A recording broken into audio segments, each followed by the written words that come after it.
If I fall asleep, I don't know if I'll wake up.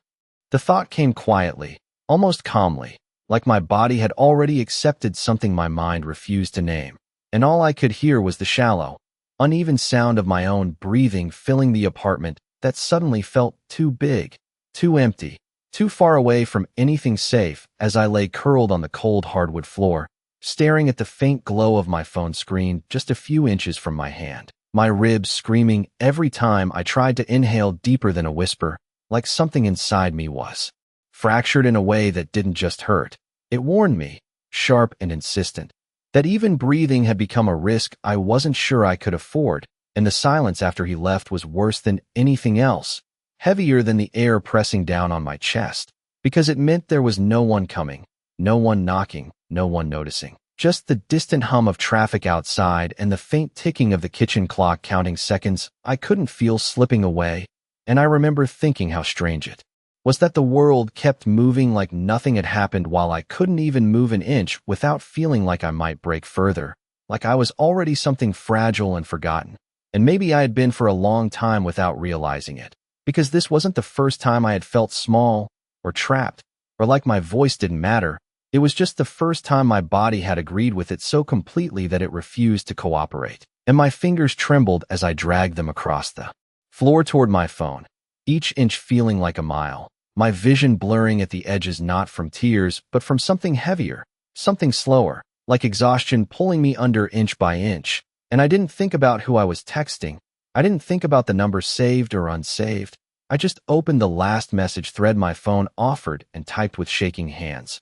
I need help. The words looking too small on the screen for something that felt so big inside my chest, and I hit send before I could second guess it, before fear or pride or anything else could stop me, because in that moment none of it mattered, only the fact that I couldn't breathe right, and I didn't want to disappear quietly on the floor of my own apartment. And for a few seconds nothing happened, just the same dim glow of the screen and the same hollow silence pressing in around me. And I almost laughed, a weak, broken sound that barely made it past my lips, because of course nothing would happen.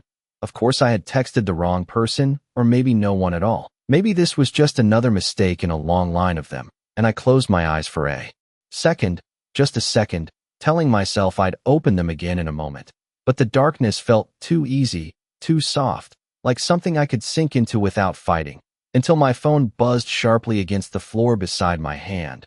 The vibration loud in the quiet room, startling enough to pull me back, and I forced my eyes open, blinking against the blur as I turned my head just enough to read the screen. A single message, unfamiliar number, no name, just two words that didn't ask questions, didn't hesitate, didn't soften themselves for comfort, just a command that cut clean through everything else: don't move. The words did not feel real at first, like they belonged to someone else's story, someone stronger, someone who still had control over what was happening to them. But my phone buzzed again before I could convince myself it was a mistake. Another message appearing beneath the first, just as sharp, just as certain: stay awake. And something about the way it was written made my chest tighten in a different way, not pain this time, but awareness, like whoever was on the other end was not guessing, was not hoping. They knew exactly what state I was in, and that scared me more than the silence had, because I had not told them anything except that I needed help, and yet they spoke like they could see me, like they were standing just outside the door, watching me struggle to breathe on the floor, and my fingers hovered over the screen, unsure whether to respond or throw the phone across the room, unsure which reaction made more sense, because nothing about this made sense, not the message, not the timing, not the fact that someone answered at all. And I swallowed carefully, the motion shallow and controlled as I forced my hands to move again, typing slower this time, each letter deliberate. Who is this? But the moment I hit send I regretted it, because it felt like I had just opened something I could not close, like I had invited a stranger into a moment that should have remained mine, private, contained, and the three dots appeared almost instantly, typing, waiting, like a presence that did not hesitate. Help is on the way. And my heart stuttered at that, a fragile, uncertain rhythm that did not know whether to feel relief or fear, because help meant someone was coming, and someone coming meant they knew where I was, and I had not given them my address. I had not told them anything, and yet the certainty in those words left no room for doubt. and I found myself looking toward the front door without meaning to, as if I expected it to move, as if I expected footsteps in the hallway outside. But there was nothing, just the same quiet building, the same distant hum of a television through the wall, the same normal life continuing inches away from mine. And I realized then how exposed I was, how easy it would be for someone to enter, how little control I had left over anything, including who came through that door next. And my grip tightened on the phone, my thumb hovering again, because part of me wanted to tell them not to come, to take it back, to retreat into the silence I understood. But another part, quieter but stronger, knew I did not have that option anymore, and the phone buzzed again before I could decide. Another message, shorter this time, colder, "Are you alone?" And the question settled heavily in my chest, not because of what it asked, but because of how it asked it. Not gentle, not concerned, just direct, like an assessment, like information being gathered for a purpose I could not see yet. And I hesitated, my mind racing through possibilities that all ended the same way. With me here, unable to move, unable to leave, and I typed one word: yes. The truth sitting there on the screen like a risk I could not measure. And for a second there was nothing again, no typing, no reply, just the faint glow of the screen reflecting back at me. And then it came, final, unwavering, good. And I did not know why that word made my pulse spike the way it did, why it felt less like reassurance and more like a decision being confirmed somewhere far away from me, a decision that now included me whether I understood it or not. And somewhere outside, far down the street, I thought I heard the low, distant sound of an engine cutting through the quiet night, steady, controlled, getting closer. The sound came closer, not loud, not reckless, just steady, controlled, like whoever was driving did not need speed to prove urgency. And I held my breath without meaning to, listening past the ringing in my ears, past the shallow rise and fall of my chest, focusing on that low engine hum as it turned onto my street, slowing as if it already knew exactly where to stop. And my phone lit up again before I could second guess what I was hearing, another message appearing with the same precision as before. Door unlocked, and my stomach dropped at that, a cold, hollow sensation that spread faster than the pain in my ribs, because I knew for a fact I had locked it earlier. I remembered the click, the habit, the small sense of control it gave me. And yet now doubt slipped in, quiet and dangerous, making me question whether I had actually done it or just thought I had. And I turned my head slowly toward the front door, the movement careful, measured, every inch costing me something as my eyes searched the dim outline of the apartment, the faint streetlight filtering through the blinds casting long shadows across the floor. And for a moment nothing changed, nothing moved, just the same familiar space that suddenly felt like it belonged to someone else. And then I heard it, soft, deliberate, the faint shift of a handle being tested, not forced, not rushed, just confirmed, and my pulse spiked, sharp and immediate, drowning out everything else as instinct told me to move, to get up, to do anything except lie there waiting. But my body did not cooperate. It stayed exactly where it was, heavy, unresponsive, like it had already made its decision for me. And I tightened my grip on the phone, my thumb hovering over the screen again, unsure whether to type, to call, to do anything that might change what was about to happen. But before I could act, the lock turned with a quiet, controlled click, and the door opened slowly, not with urgency, not with hesitation, just certainty. And the hallway light spilled into the apartment in a thin line that cut across the floor toward me. And for a second, I could only see shadows, tall, still, unmoving. And then a figure stepped inside, closing the door behind him with the same careful precision, sealing the space in silence again. And everything in me went still, not because I chose it, but because something about his presence demanded it, like the room itself had shifted to accommodate him. And he did not rush toward me, did not speak immediately. He just stood there for half a second, assessing, taking in everything without a single wasted movement. And when he finally moved, it was direct, controlled, each step measured as he crossed the distance between us. And I realized then that I was not looking at a stranger who had stumbled into the wrong place. I was looking at someone who had come exactly where he intended to be, someone who already understood the situation better than I did. And when he reached me, he crouched down without a word, his presence close enough that I could feel the shift in the air, the faint scent of something clean, expensive, completely out of place in my small apartment, and his eyes met mine, dark, steady, unreadable in a way that made it impossible to guess what he was thinking. And for the first time since this all started, I felt something unfamiliar settle into the chaos inside me. Not relief, not trust, but the quiet, undeniable certainty that whatever happened next was no longer in my hands. And his voice, when it finally came, was low, calm, and absolute. You stayed awake. His voice did not rise, did not rush. It settled into the space between us like something that had always been there, steady and controlled. And I realized he was not asking a question. He was confirming something he already knew. And for a second I forgot how to respond, my mind still trying to catch up to the fact that a stranger had just walked into my apartment and spoken like he belonged there, like he had the right to be here, like everything that had just happened led directly to this moment. And my lips parted but no sound came out. Just a shallow breath that reminded me exactly how fragile my body felt right now.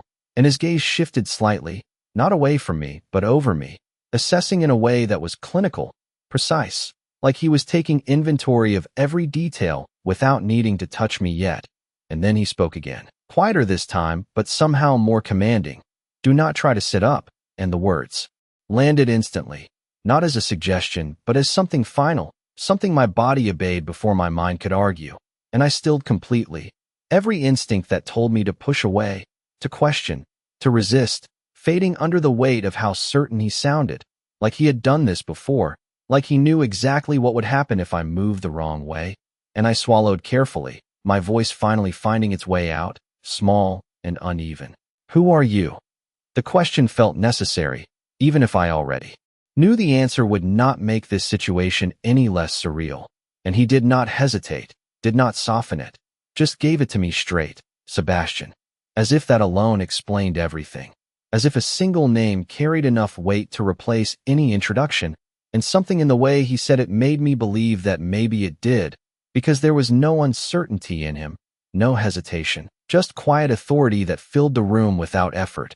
And his hand moved then, slow enough that I could track it, deliberate enough that I understood he was making sure I did not panic, stopping just short of touching my shoulder as his eyes met mine again, silently asking permission without ever saying the words, and I nodded before I even realized I was doing it. A small movement, barely there, but enough, and his hand settled lightly against me, not pressing, not restraining, just steady, grounding in a way I did not expect, and I felt the difference immediately, the contrast so sharp it almost confused me, because there was strength there, undeniable strength, but it was controlled, measured, like it existed to protect rather than take, and my breath caught again, not from pain this time, but from the realization of how different this felt from anything I had known before. And he shifted slightly, adjusting his position so he could see me better, his focus never breaking, and somewhere behind him I became aware of movement, subtle, quiet, another presence near the door that I had not noticed before, someone who had entered without sound and now stood waiting. But Sebastian did not look back, did not acknowledge them directly, just spoke again in that same calm tone, "Get the doctor ready."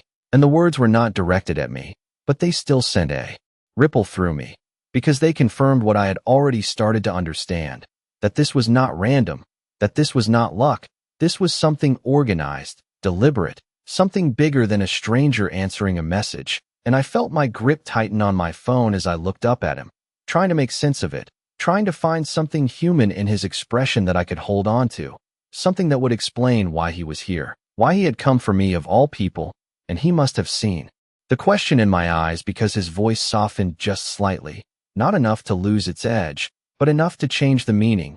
"You asked for help," he said, simple, direct, like that was the only reason that mattered, like that alone justified everything that was happening now. And for the first time since I sent that message, I believed it. The word help echoed in my mind long after he said it.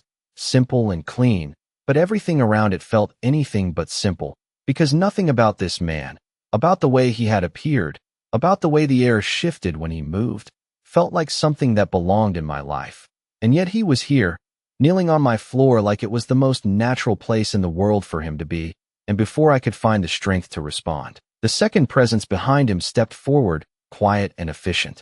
carrying a small case that clicked open with practiced ease, revealing supplies that did not belong in a stranger's hands at nearly midnight in my apartment, and I tensed instinctively, my body reacting before my thoughts could catch up, but Sebastian's hand adjusted slightly against my shoulder, not pressing harder, just enough to steady me, and his voice followed immediately, low and certain. He is here to help. And I believed him, not because I understood why, but because there was no doubt in the way he said it, no hesitation, and the man beside him nodded once, already focused, already working with the kind of calm that came from experience, and I felt something cold brush lightly against my skin as he checked my breathing, my pulse, movements careful and respectful, never rushed, never careless. And I realized then that this was not chaos. This was control, every second measured, every action intentional, and it was so different from what I had just experienced that it almost disoriented me, like stepping from one world into another without warning, and my eyes drifted back to Sebastian, searching for something, anything that would anchor me, and he held my gaze without flinching, as if he understood exactly what I needed in that moment. Not explanations, not reassurance, just presence. Something solid in a situation that had felt like it was slipping out of my hands piece by piece. And the man beside him spoke quietly, professional, precise, explaining what he was doing without overwhelming me. Words that were clear but distant, like they were meant to keep me conscious more than inform me. And I focused on the sound of his voice, on the rhythm of it, on anything that kept me from drifting too far into the haze pressing at the edges of my vision, and Sebastian did not move away, did not step back. He stayed exactly where he was, one hand still steady against me, the other, resting loosely at his side, relaxed but ready in a way that suggested nothing around him ever caught him off guard. And after a moment he spoke again, softer now, almost quiet enough that it felt like it was meant only for me. Stay with me. And it was not a command this time, not entirely.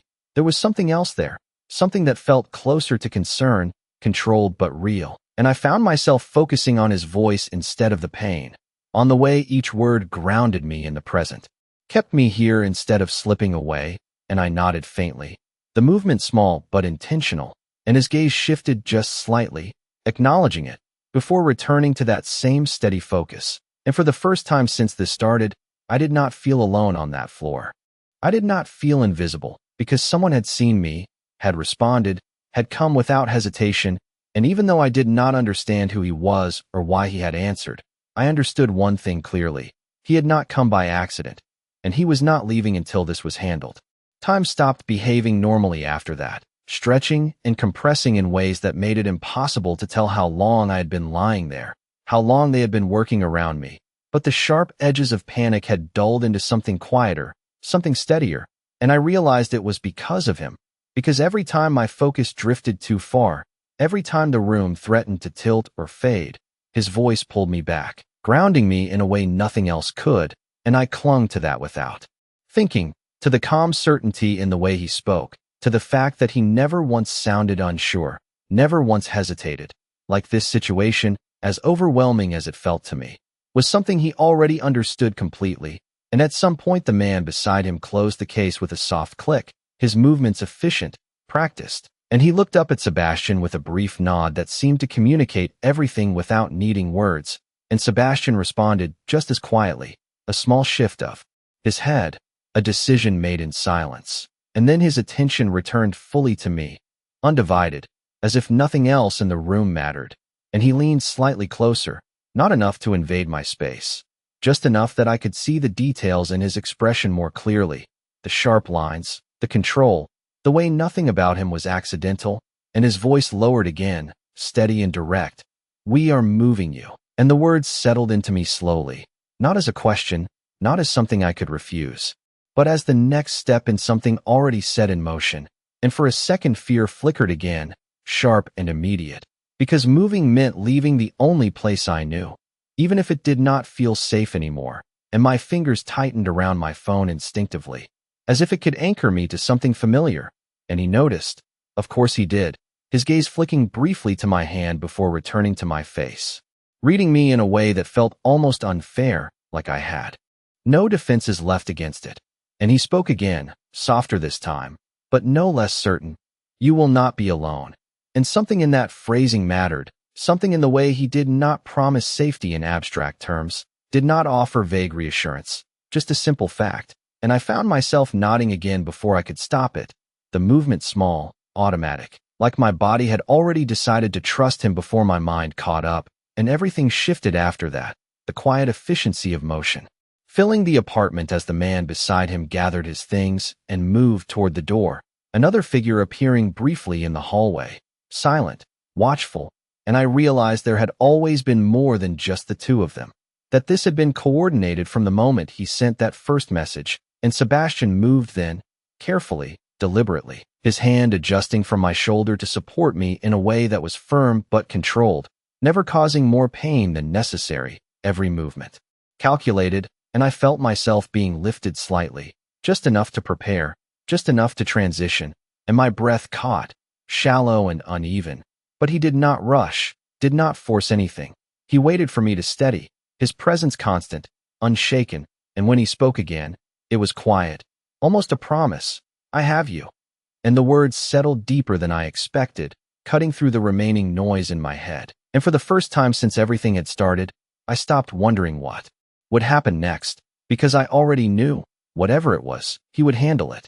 The transition from the floor to his arms happened slowly, carefully, like every inch mattered, and I felt it in fragments rather than one single motion.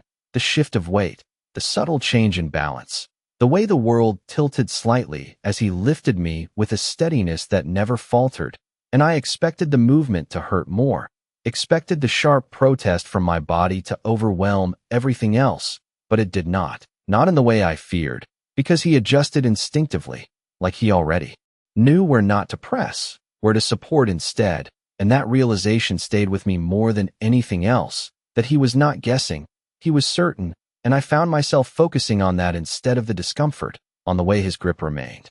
Firm but controlled, never careless, never rushed, and the apartment seemed to blur around us as he moved toward the door, the familiar space fading into something distant, something I was already leaving behind whether I was ready or not.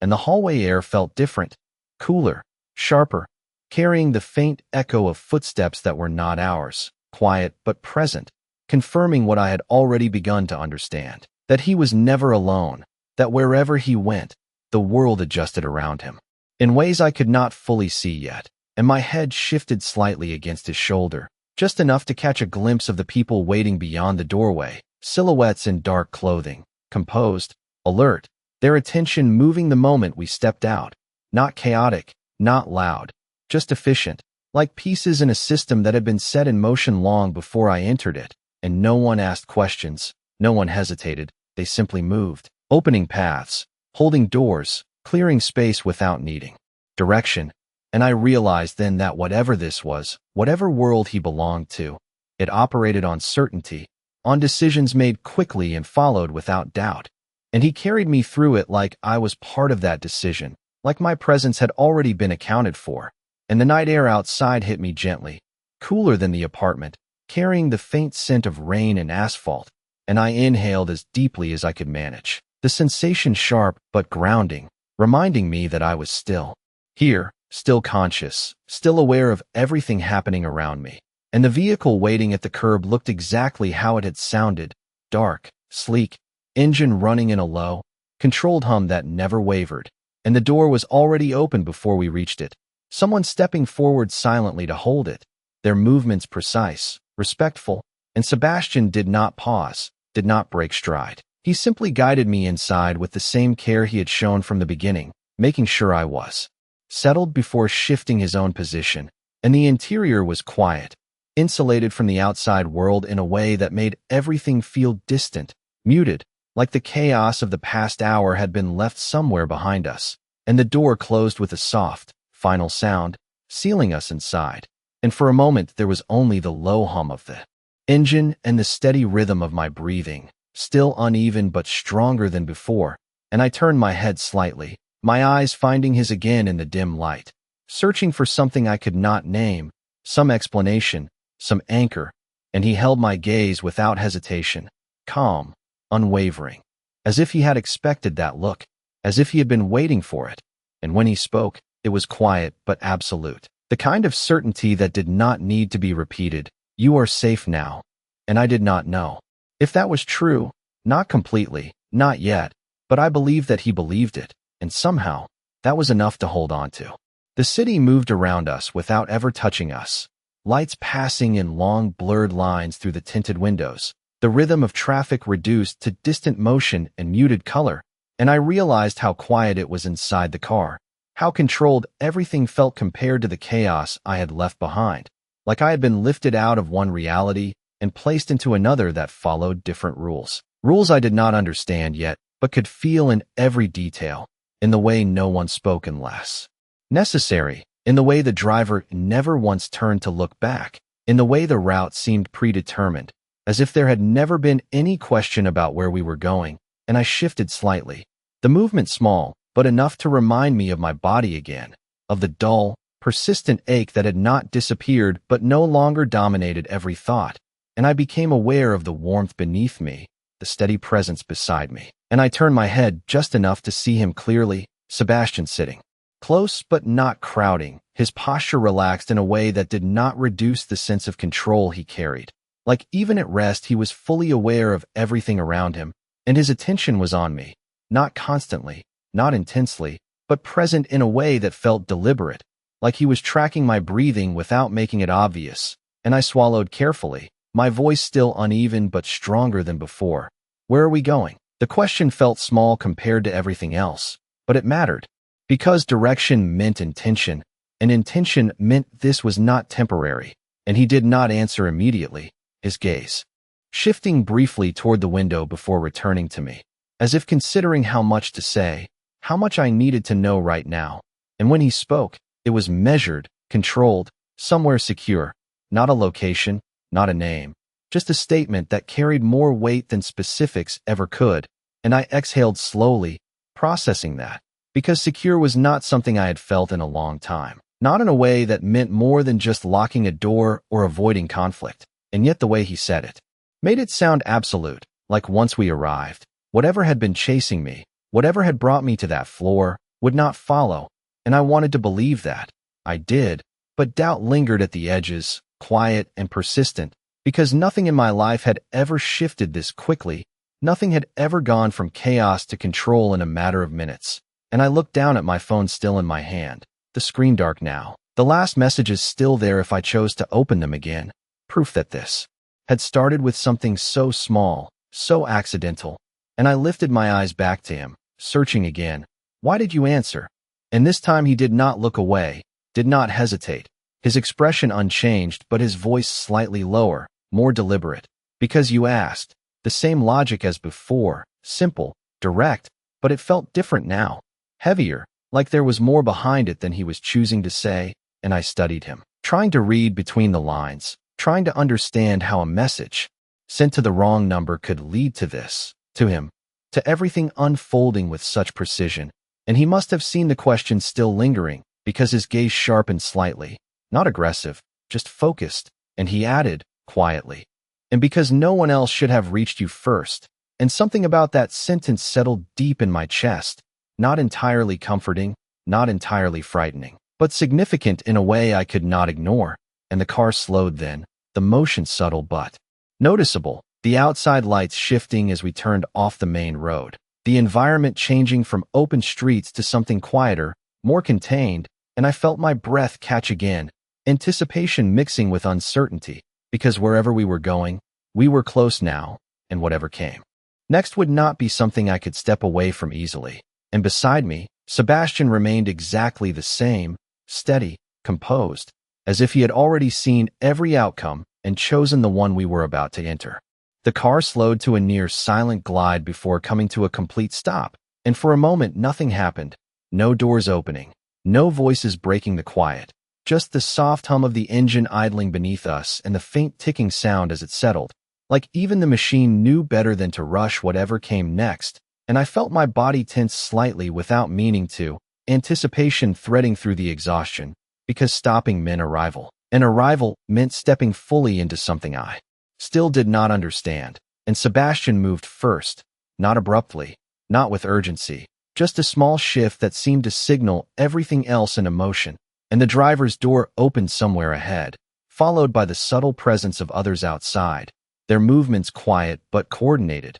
And then my door opened, the night air filtering in again, cooler now, carrying the faint scent of trees instead of city pavement. And I realized we were no longer in the same part of town, that the environment had changed in ways I had not noticed during the drive. And Sebastian turned toward me slightly, his hand steady as it returned to support me, his voice low but clear. "Stay still."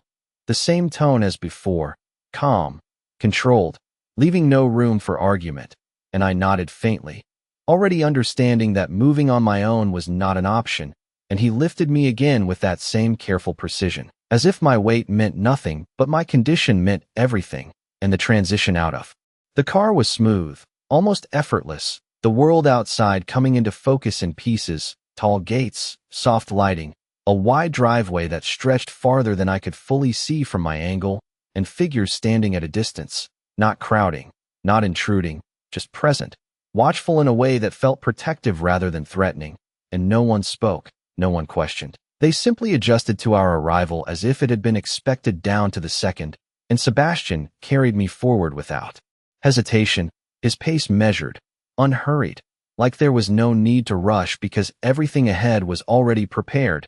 And the building we approached did not feel like a house in the way I understood it. It felt larger, quieter, more deliberate, every detail clean, controlled, from the way the doors opened before we reached them to the way the interior lighting softened the space without exposing too much. And as we crossed the threshold, the outside world seemed to disappear completely, replaced by something insulated, something contained, and I felt it immediately, the shift in atmosphere, the absence of unpredictability, the sense that nothing here happened by accident, and he moved through it with ease, like this was not just a place he knew, but a place that responded to him. And I became aware again of how quiet it was, how every sound seemed intentional, footsteps muted, voices kept low or absent entirely. And he did not slow until we reached a room set slightly apart from the rest, the door already open, the space inside prepared in a way that made it clear this had been arranged before we arrived. And he stepped inside, lowering me carefully onto a bed that felt firm but comfortable beneath me, supporting without pressure. And the moment my weight settled, I exhaled slowly, the tension in my body easing just slightly, and he did not step away immediately, his hand remaining for a second longer, ensuring I was stable, before finally withdrawing just enough to give space without leaving entirely. And I turned my head toward him, my vision clearer now, my thoughts beginning to align again, and the question that had been building since the moment he answered my message surfaced before I could stop it. What happens now? And he met my gaze without hesitation, his expression unchanged, but his presence somehow sharper in this space, more defined. And when he spoke, it was not rushed, not softened, just certain. "Now you recover." And the simplicity of it settled into the room. But beneath it, I felt something else, something unspoken but unmistakable. That recovery was only the beginning of whatever came next. Recovery sounded simple when he said it, like it was something that followed naturally once you were placed in the right environment. But as I lay there, staring up at a ceiling that was too clean, too still, too far removed from anything familiar, I realized how foreign that idea felt to me, because recovery implied safety, and safety implied time. And I had not allowed myself either of those things in a long time. And yet everything around me now suggested that time was exactly what I was being given whether I knew how to use it or not. And the room itself seemed designed for that purpose. Quiet in a way that did not feel empty but intentional. The kind of silence that did not press in on you but held you steady. And I shifted slightly against the bed, testing the limits of what my body would allow. The movement small but enough to remind me that I was still fragile, still not fully in control. And I exhaled slowly, my gaze drifting back to him as he remained exactly where he had been, not hovering, not intrusive, just present, like a fixed point in a situation that had too many moving parts. And I studied him more closely now, trying to understand how someone could carry so much control without appearing tense, how his stillness felt more powerful than movement. And I realized it was because nothing about him was reactive. Everything was chosen, deliberate, and that made him unpredictable in a way I could not fully grasp yet. And the door behind him opened quietly, Another figure stepping inside with the same composed efficiency I had come to expect, carrying additional supplies, their focus shifting immediately to me without hesitation or curiosity, just purpose. And Sebastian did not turn, did not acknowledge them directly. But the slight shift of his posture was enough to communicate everything, and they moved accordingly, setting things in place, preparing the space without disrupting the calm that had settled over the room. And I felt it again, that strange contrast between the chaos I had left and the order I was now surrounded by. And it unsettled me almost as much as it steadied me, because I did not know where I fit into it, did not know what role I was supposed to play in a world that moved with this kind of precision. And my fingers tightened slightly against the sheets as I looked back at him, the question forming before I could stop it. How did you know where I was? And this time there was a pause, not long, but noticeable, like he was choosing his answer carefully. And when he spoke, his voice remained calm but carried a different weight, something quieter beneath the control. I make it my business to know. And that was not an explanation, not really, but it was enough to tell me that whatever systems he operated within, they extended far beyond a simple message or a coincidence, and I felt a chill settle at the edges of my awareness, not fear exactly, but recognition, that I had stepped into something far larger than I had intended, something that did not operate on chance. And he stepped slightly closer then, just enough to shift the space between us, his gaze steady, unwavering. You are here because I decided you should be. And the words should have alarmed me, should have made me pull away or question him further. But instead they settled into me with a strange clarity, because for the first time in a long time, someone had made a decision that placed me somewhere safe instead of somewhere uncertain, and I did not know what that meant for what came next, but I understood one thing. Clearly, whatever control I had lost before, he had replaced it with his own, and in this moment, that felt like the only reason I was still here. His words did not leave much room for interpretation, and yet they did not feel like a threat. They felt like a statement of fact, something that existed whether I agreed with it or not.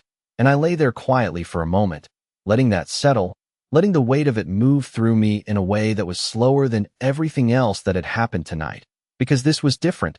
This was not about immediate survival or pain or movement. This was about understanding the position I had been placed in. And I realized that for the first time since I had sent that message, I had space to think, real space, uninterrupted. And that in itself felt unfamiliar, and my eyes drifted away from him briefly, tracing the lines of the room again. The clean surfaces, the absence of anything unnecessary, everything intentional, and I wondered how long I had been living in the opposite of this without fully realizing it. How long chaos had felt normal simply because it was consistent, and now in this controlled quiet, I could see the difference clearly, and it made something shift inside me, something I could not quite name yet. But it was there, steady and growing, and I turned my attention back to him, because despite everything, despite the uncertainty, he remained the center of it all, the one constant in a situation that had changed too quickly to fully process. And I watched him as he moved slightly, not away, just enough to give the others in the room space to continue their work, his presence never diminishing even as he stepped back half a pace, and I noticed how the others adjusted to that movement immediately, how their actions aligned without a single word being exchanged, and it reinforced what I had already begun to understand, that this was not random, this was structure, this was a system built on awareness and control, and he was at the center of it, not loudly, not aggressively, but undeniably, and I felt a quiet tension rise in my chest, not fear, not exactly, but something close to it, something that came from realizing how much of my current safety depended on someone I had met less than an hour ago, and that thought should have unsettled me more than it did. But instead it grounded me, because the alternative had been far worse, and I found myself speaking again before I could stop it, my voice still soft but steadier now. What about him? And I did not need to say a name, did not need to explain, because the moment the words left me, I saw the shift in Sebastian's expression, subtle but unmistakable, the calm focus sharpening into something colder, more defined, like a line had been drawn somewhere unseen, and he held my gaze for a second longer than before, as if measuring the weight of the question, and then he answered, just as simply as everything else he had said, "He will not come near you again." And there was no elaboration, no explanation of how or why, just certainty, and it settled into the room with a finality that made further questions feel unnecessary. Because whatever that meant, whatever actions had already been set in motion beyond these walls, it was handled, and I felt something release inside me at those words, something I had been holding without realizing it, a tension that had been constant for so long it had become part of me, and I exhaled slowly, my body easing just slightly against the bed, and for the first time, I allowed myself to believe it, not because I understood the mechanisms behind it, but because of the way he said it, the absolute nature of his certainty, and as I watched him, I realized something else, something quieter but just as significant. He had not asked who had hurt me, had not questioned my story or my choices. He had simply responded, acted, decided, and in a world where I had spent so long explaining, justifying, defending, that absence of questions felt almost as powerful as everything else he had done, and I closed my eyes for a brief second, not to escape, but to hold on to that realization, because it changed something fundamental, something I had not expected to change tonight.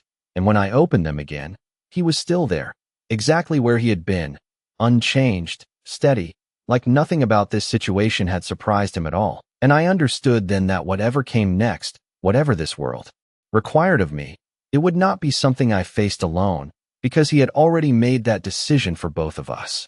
The certainty in his voice lingered long after the words faded, settling into the space around me like something permanent, something that would not be undone by doubt or time.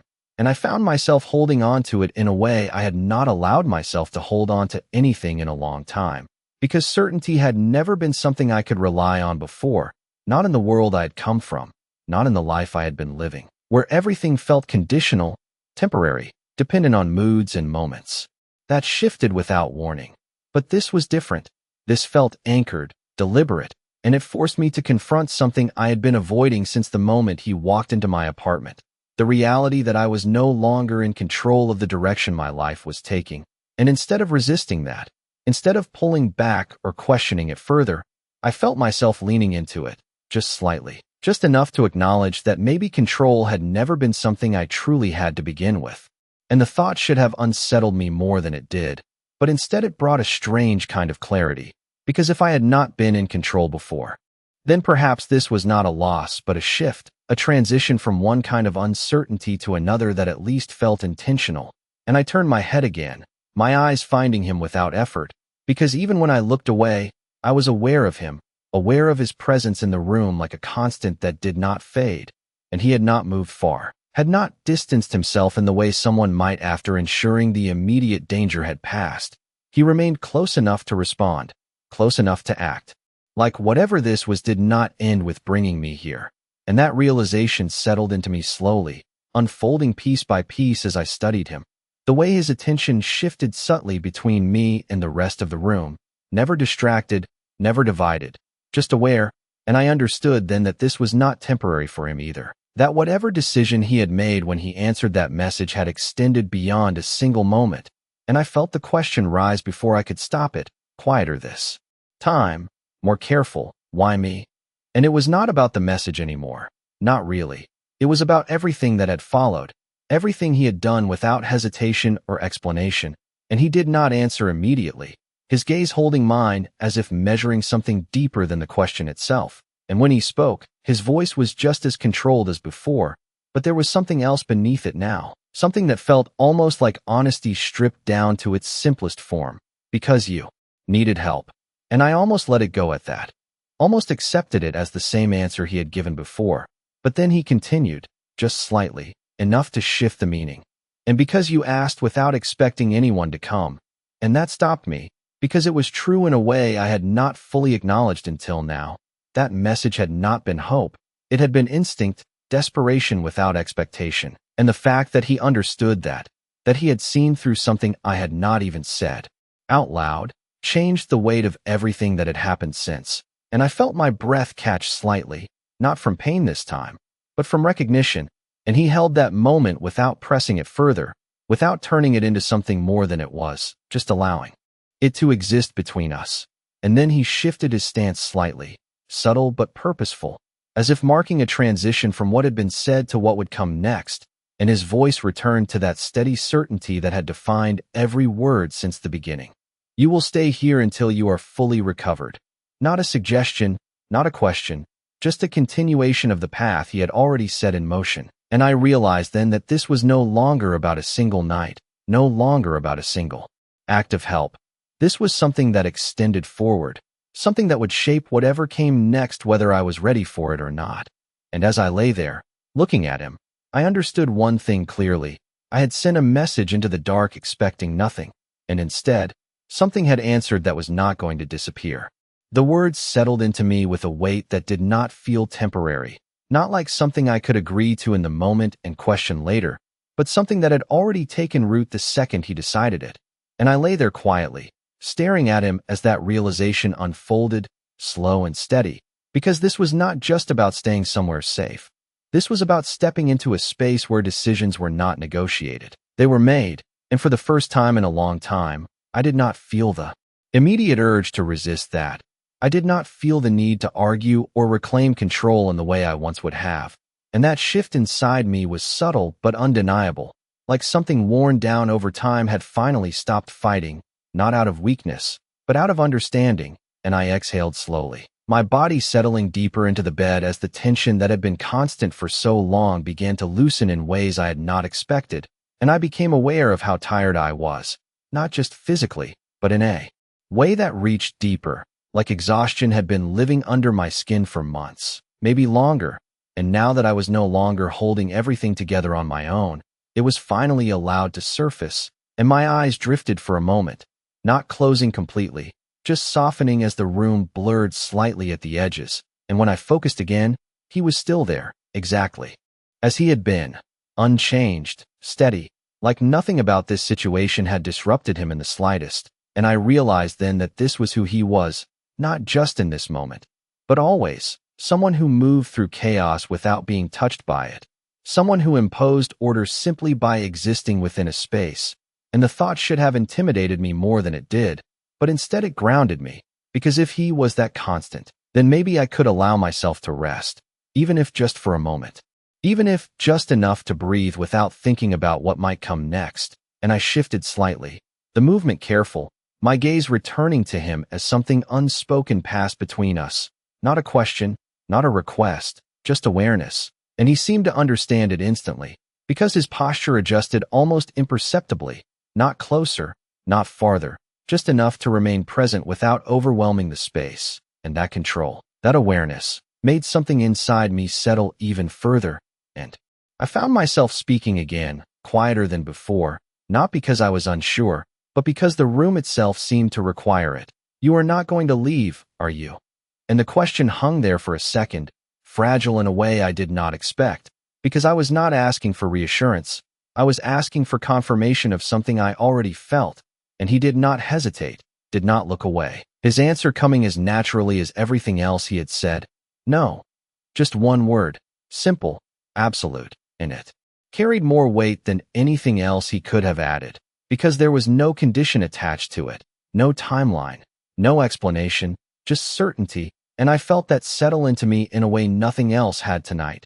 Deeper than the pain, deeper than the fear, deeper than the confusion, something solid, something real, and my eyes finally closed fully this time, not because I was slipping away, but because for the first time, I felt like I could let go of the constant awareness, the constant readiness, the constant need to anticipate what might happen next, and as the darkness settled in, it did not feel empty, it felt held, and the last thing I registered before everything softened completely was his presence still there, unchanged, unwavering, like a line drawn between what had been and what would come next, and somewhere in that quiet, a thought surfaced, clear and simple. I had reached for help expecting silence, and instead, something answered that did not just find me, it stayed.